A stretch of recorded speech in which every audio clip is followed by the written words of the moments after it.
Alors, je suis là déjà pour apporter la parole et les informations à tous ceux qui occupent un rôle en qualité de proche aidant, c'est-à-dire des personnes qui prennent soin d'un malade, d'une personne âgée, d'une personne en situation de handicap ou une personne en fin de vie. Voilà, donc je suis venue pour leur expliquer combien il est important pour l'aidant de se protéger pour ne pas succomber à l'épuisement, parce que c'est une tâche horriblement difficile, c'est une tâche permanente et qui sollicite le mental, le physique, le spirituel, l'émotionnel.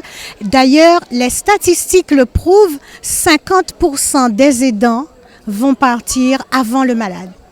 Absolument, ce sont des mots MOTS tels que je les prononce, mais ce sont aussi des mots MAUX parce que le malade va traverser des moments difficiles, des moments de douleur, des moments d'incompréhension et il faut justement que le proche aidant soit préparé pour pouvoir assumer ces instants difficiles. Absolument, c'est une journée nationale de l'aidant. En ce qui me concerne déjà, ce matin, j'ai fait une première intervention au Centre gérontologique des Abîmes. J'étais tout à l'heure à Guadeloupe la première en radio et je suis venue ici. J'ai accepté 3 convocations, j'ai fait au mieux, mais c'est à tous les niveaux qu'en Guadeloupe et ailleurs, dans même aussi la Guadeloupe, la Martinique, la Guyane, la France, c'est partout. C'est la journée nationale de l'aidant. C'est le moment de les sensibiliser sur leur protection pour ne pas s'épuiser. Le livre, c'est « Mon époux est malade, alors je me soigne ». Le me représente la protection de l'aidant et ce livre, justement, va vous apprendre à vous occuper de votre malade tout en vous préservant. On va vous donner des astuces, des systèmes débrouilles et des petites idées pour rendre agréable chaque instant, bien que ce ne soit que des instants douloureux, mais ça se vivra merveilleusement. C'est la journée des personnes âgées et j'ai une clientèle vieillissante et donc il était important d'être avec eux, d'organiser pour eux et de leur donner un peu de joie de vivre dans ces périodes un peu difficiles en Guadeloupe. Et au quotidien, tous les jours, là, on est content de les voir ensemble, qu'ils se réunissent, qu'ils discutent, qu'ils causent.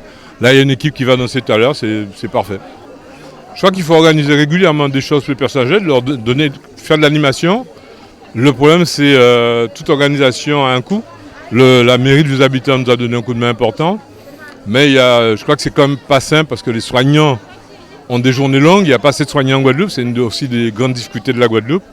Mais je crois qu'il faut qu'on continue. Même si c'est contraignant, on doit continuer. Mais ça nous rassure, ça nous donne l'envie de continuer, de voir des gens heureux. L'an dernier, ça avait été déjà un franc succès. Cette année, c'est encore mieux. Et je crois que plusieurs d'entre elles sont venues nous remercier. Elles sont contentes de se voir. Parce que la période Covid a quand même cassé beaucoup de liens.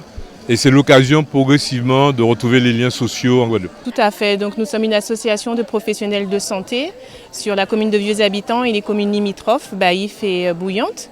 Et donc tout au quotidien, nous côtoyons nos personnes âgées dans le cadre de notre travail et il nous semblait tout à fait normal, dans le cadre de la Semaine Bleue, de leur proposer une animation pour sortir de leur quotidien, sortir de leur environnement et leur proposer, dans un premier temps, d'être en contact avec les institutions qui peuvent leur apporter des réponses à leurs questions institutionnelles et l'après-midi, partager un moment à travers un bingo, à travers des animations.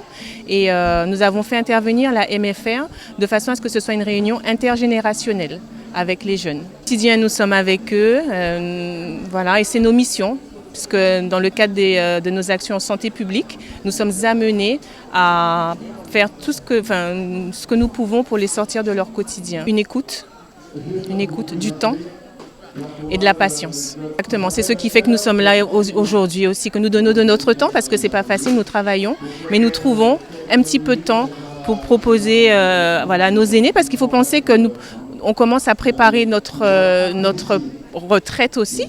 Donc nous essayons d'enclencher des missions, des actions en termes associatifs pour que demain, nous aussi, nous soyons pris en charge comme nous prenons en charge nos personnes âgées. Très, très, très important. Donc ce sont des jeunes de la MFR. Donc ils interviennent dans le cadre de leur scolarité, puisque ça fait partie de leur formation. Et ils sont demandeurs. Donc c'est vrai que nous avons eu l'occasion de travailler avec eux l'année dernière et cette année ils étaient très très très demandeurs parce que ça complète leur formation. On apprend la théorie mais c'est la pratique qui fait tout. À côté surtout des professionnels de santé qui sont là, je voudrais profiter de l'occasion pour remercier les membres de l'association La Vague Santé. C'est la 2e édition, donc c'est un vendredi avec le Trait d'Union, la Vague Santé, le CCAS et puis bien entendu la collectivité. Et donc je ne suis que le maire qui accompagne cette manifestation. On a profité aussi pour inviter l'ensemble des partenaires qui sont autour des problématiques de santé, les professionnels. On a profité pour inviter aussi ce qu'on appelle les institutionnels, la région, le département, la caisse d'allocation familiale, la caisse générale de la sécurité sociale. Et le département a répondu présent, la région pour des raisons parce que c'est la semaine bleue sur toute la Guadeloupe. Ce que je déplore, c'est que la sécurité sociale, qui était un partenaire qu'on voulait qu'il soit là ce matin, pour proposer et offrir, dire aux personnes âgées leur offre, pour des raisons complètement liées à l'intempérie, donc ils ne sont pas venus. Vraiment, je déplore cette raison, parce qu'on aurait pu trouver d'autres raisons, alors que la sécurité nous avait assuré de leur présence et de leur participation. Et je ne le fais pas pour Jules Auto, je le fais pour justement donner à la Sécu un espace pour discuter, échanger avec un public qui est le public pas prioritaire, mais un des publics de la Sécu. Ceci étant dit, c'est une belle manifestation avec une présence de beaucoup de partenaires, beaucoup d'institutions, beaucoup de professionnels de la santé. Et donc, remercier aussi la maison familiale rurale avec les enfants qui préparent un bac pro accueil en milieu rural et donc qui sont là, qui sont présents et c'est un partenaire pour nous, un partenaire essentiel avec l'enseignant, avec l'équipe pédagogique. C'est une belle manifestation. Je pense que les personnes âgées sont contents, ils ont répondu présent depuis ce matin. On voit bien qu'ils participent à notre différentes temps, virgules musicales ou échanges qu'on a avec eux. Je crois que c'est une manifestation à continuer, à répéter. C'est une excellente occasion de faire les personnes âgées partager entre eux, mais aussi de parler de transmission, de parler de culture, de parler de patrimoine, parce que dans ces personnes âgées, quasiment, la chorale Kakado, ce sont elles, parce que c'est souvent des femmes, ce sont elles qui composent en grande majorité. Donc, ils représentent aussi la question de la culture, la question identitaire, la question de la tradition et la question de la transmission.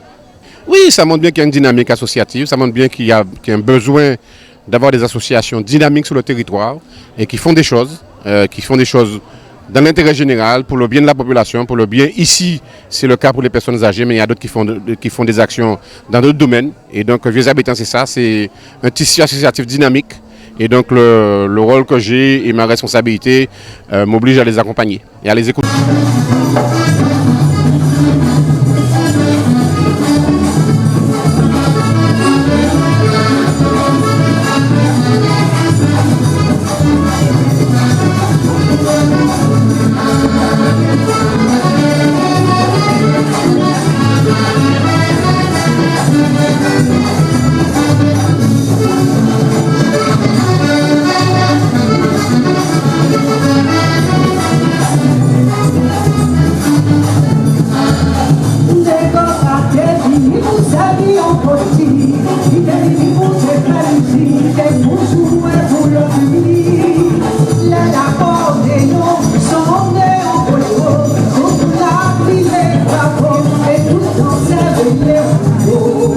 C'est